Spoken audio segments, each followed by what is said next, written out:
Hey guys, welcome to the study with Mayank. मैं हूं आपका मयंक। हम लोगों की यहाँ पर पीसीएस स्पेशल डेली जीके की सीरीज चल रही है। आज आपकी तारीख है 22 अगस्त। आज के वीडियो में हम लोग पर्यावरण एवं पारिस्थितिकी से संबंधित प्रश्नों को देखेंगे। तो चलिए स्टार्ट करते हैं आज का वीडियो। देखते हैं मैं क्या क्या डिस्कस करना है यहाँ पर। आज का पहला प्रश्न है, हाल ही में निम्नलिखित ब्रिक्स देशों में से कौन high ambition coalition for nature and people में शामिल हो गया है? ब्राजील, भारत, रूस, दक्षिण अफ्रीका। देखिए, भारत जो है high ambition coalition for nature and people में शामिल होने वाला पहला ब्रिक्स देश है।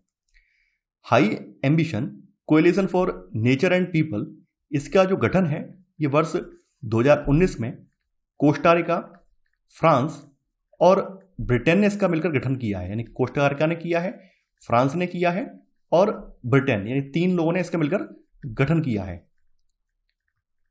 इसका काम क्या है ये भी जान लीजिए। देखिए, इसका लक्ष्य जो है वर्ष 2030 तक दुनिया की कम से कम 30% भूमि और महासागर की रक्षा के लिए एक अंतर्राष्ट्रीय समझौते की वकालत करना इसका लक्ष्य रखा गया है। यानी वैश्विक 30x30 इसका जो है लक्ष्य रखा गया है। तो यहां पर आपका सही आंसर है पहले का बी वाला, यानी भारत। दूसरा प्रश्न है आपका, निम्नलिखित में से कौन से पर्यावरण के जैविक घटक हैं? परजीवी, जल, ऊर्जा, मानव। आपको यहां पर कूट का प्रयोग करके सही उत्तर का चयन करना है। देखिए, यहां पर जैविक घटकों की बात हो रही है। तो पर्यावरण के जैविक घटकों में अब घटक आ जाते हैं परजीवी, सहजीवी, पशु, मनुष्य। यानी परजीवी और मानव यहां पर जैविक घटक हैं। वहीं जल, ऊर्जा, विकिरण, तापमान, अग्नि, गुरुत्वाकर्षण, स्थलाकृति, ये सब अजैविक घटकों में शामिल हैं। तो यहां पर आपका सही आंसर है आपका दूसरे का सी, केवल 1 और 4। तीसरा प्रश्न है आपका, निम्नलिखित में से कौन इकोटोन का प्रतिनिधित्व करते हैं? मैंग्रोव वन, घास भूमि, नदी का मुहाना। आपको यहां पर कूट का प्रयोग करके सही उत्तर का चयन करना है। देखिए, इकोटोन 2 या अधिक विविध पारिस्थितिक तंत्रों के बीच एक संक्रमणीय क्षेत्र है।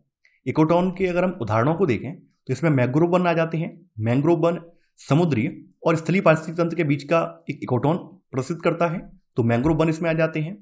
घास भूमियां इसमें आ जाती हैं, ज्वारनदमुख इसमें आ जाते हैं, और नदी का जो मुहाना है, नदी अपना जो मुहाना समुद्र में जाके मिलती है तो मुहाना जो होता है वो आ जाते हैं।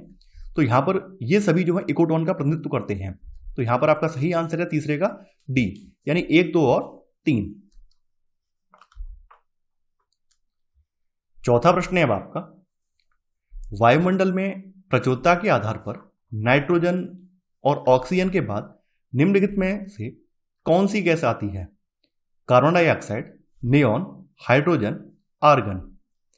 देखिए, बात करें वायुमंडल में गैसों की उपस्थिति की, तो वायुमंडल में सबसे ज्यादा जो गैसों की मात्रा है वो है नाइट्रोजन की। सबसे ज्यादा कोई गैस पाई जाती है वो नाइट्रोजन पाई जाती है, और नाइट्रोजन की 78.08% मात्रा वायुमंडल में मौजूद है। उसके बाद नंबर आता है आपका ऑक्सीजन का। ऑक्सीजन की जो मात्रा है 20.95% है। इसके बाद आपकी आर्गन की आ जाती है मात्रा, यानी इसके बाद जो आर्गन है इसकी मात्रा आ जाती है। आर्गन का प्रतिशत जो है 9.93% है।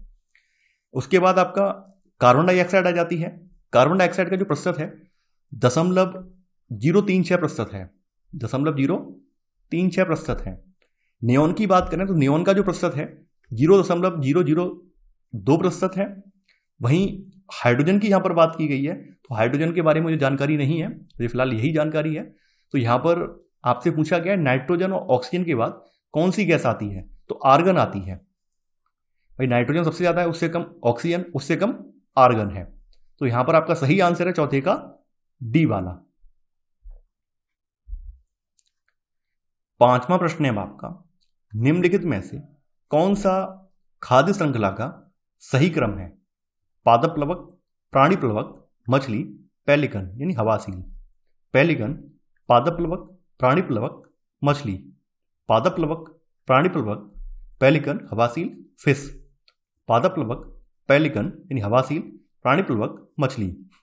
देखिए, इसका सही क्रम ये है, सबसे पहले पादप प्लवक आएंगे, उसके बाद फिर प्राणी प्लवक आएंगे, उसके बाद फिर मछली आएगी, उसके बाद पेलिकन यानी हवासील आएगी। क्योंकि पेलिकन जो है वो मछली को भी खा लेती है। तो यहां पर आपका सही आंसर है 5वें का ए वाला। 6वां प्रश्न है आपका, सूची 1 को सूची 2 के साथ सुमिलित कीजिए और नीचे दिए गए कूट से सही उत्तर का आपको चयन करना है। यहां पे बताना है कौन सा सही है। सूची 1 में संरक्षित क्षेत्र दिए हुए हैं और सूची 2 में उनके संबंधित राज्य दिए हुए हैं। तो आपको यहां पर उस संबंधित राज्य से उन संरक्षित क्षेत्रों को मिलाना है। सबसे पहला है सिंगफन वन्यजीव अभयारण्य। तो देखिए सिंगफन जो वन्यजीव अभयारण्य है ये नागालैंड में पड़ता है। अगला है यहां पर दुधवा राष्ट्रीय उद्यान। दुधवा राष्ट्रीय उद्यान को पता ही होगा आपको, यूपी में है ये। इसके बाद आपका अगला है यहां पर जल्दापाड़ा राष्ट्रीय उद्यान। जल्दापाड़ा राष्ट्रीय उद्यान जो है पश्चिम बंगाल में है।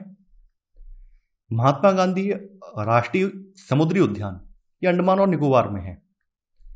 तो यहां पर आपका जो सही क्रम होगा वो सही क्रम है यहां पर बी वाला, यानी ए का तीसरा, बी का चौथा, सी का पहला और डी का दूसरा। तो आंसर है 6वें का बी वाला।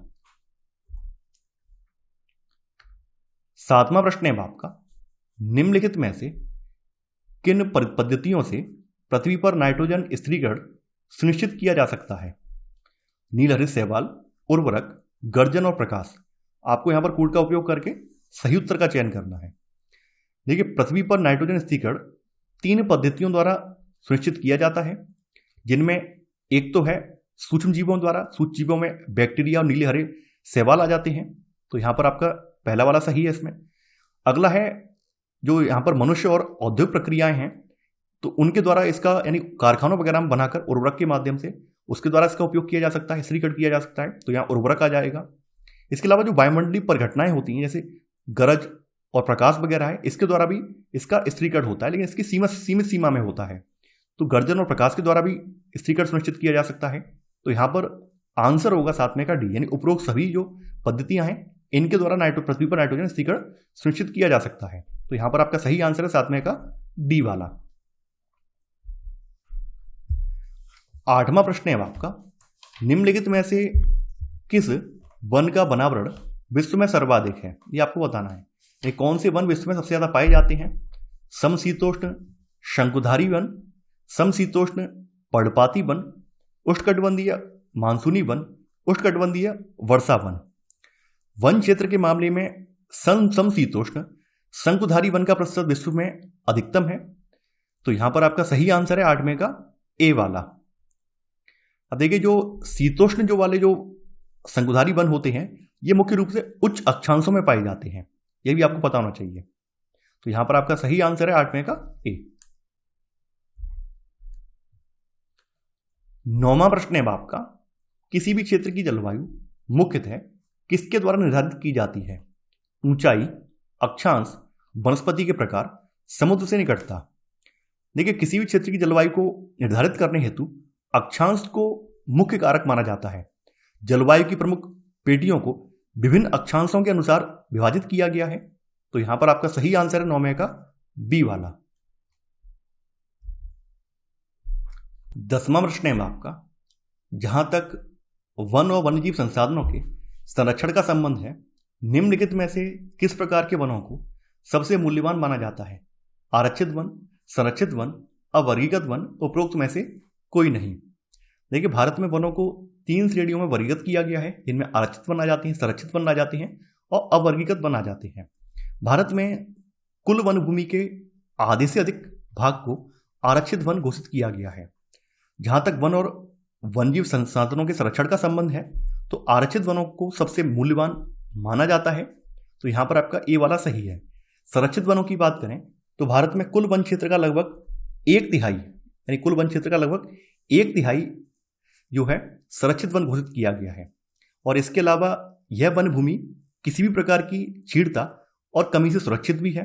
अवर्गीकृत वनों में वो वन आ जाते हैं, यानी इस श्रेणी में वो वन आ जाते हैं जो वन हैं या फिर बंजर भूमि शामिल हैं और सरकारी और निजी व्यक्तियों या समुदायों दोनों की प्रॉपर्टी है। ऐसी वन भूमियां इसमें आ जाती हैं जिन्हें अवर्गीकृत में रखा गया है। तो यहां पर हमारा सही आंसर है 10वें का ए वाला। तो ये था हमारा आज का वीडियो। आई होप आपको आज का वीडियो पसंद आया होगा। आप लोग इस वीडियो को लाइक और शेयर करना बिल्कुल ना भूलें। तो चलिए आज के लिए बस इतना ही। Thanks for watching. जय हिंद।